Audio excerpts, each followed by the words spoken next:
this morning, Rhode Island lawmakers busy balancing the budget, coronavirus creating a more than $200 million deficit. And this morning, we're getting a look at how they're planning to bridge that gap. Eyewitness News reporter Brandon Truitt is live at the State House this morning. Lawmakers are going to be tackling this again today.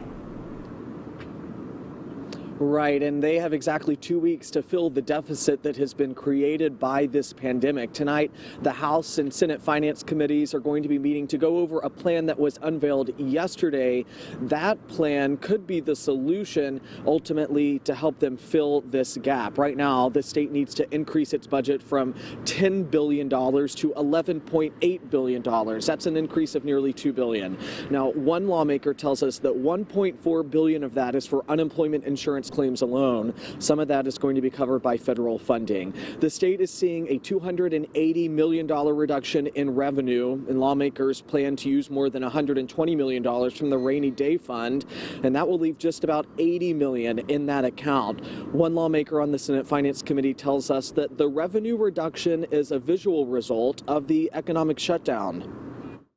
That $280 million that we've seen reduced in revenue collections means that's that much less of personal income, business income, sales taxes. And so the economic impacts that we all are somewhat aware of and have seen in our communities, we're now seeing the actual dollars and cents come in. So that was Senator Ryan Pearson you were just hearing from there. Now he is saying if there is no additional federal funding that is ultimately approved, then it's going to end up causing for, quote, dramatic cuts. Now the budget also has to be balanced at the end of the month, but then there is next year's. That is looking even worse. I'll have an update on that for you coming up in about 30 minutes. Live in Providence, Brandon Truitt, Eyewitness News. And the governor also discussing the growing deficit. Lawmakers back on Smith Hill trying to balance the budget. So tonight, the Senate and House Finance Committees are going to go over solutions, but it's not just this fiscal year that they are concerned about. Brandon Truitt is live at the State House with the growing concerns for the year ahead.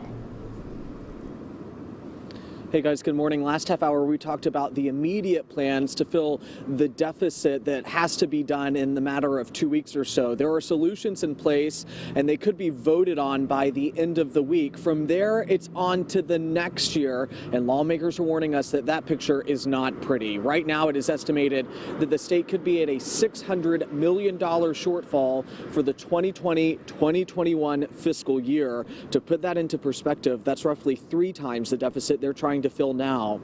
Lawmakers say that this is a result of an extreme revenue reduction, a lower intake of taxes paired with a high demand of state services. The governor, along with the Senate and House leadership, have agreed that they want to wait until the end of the summer to vote on a new budget.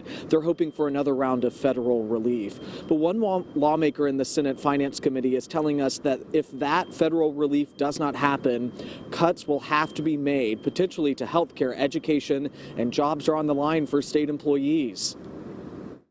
All of those things are cuts to individual people, and that will create just ripple effects throughout the economy. And so we have to be very careful about making not only the decisions we need to balance the budget, but thinking about we're going to be presented with nothing but bad choices. And so looking at those choices as to what has the least effect on the economy and what has the greatest effect on the economy, and trying to make them through that lens.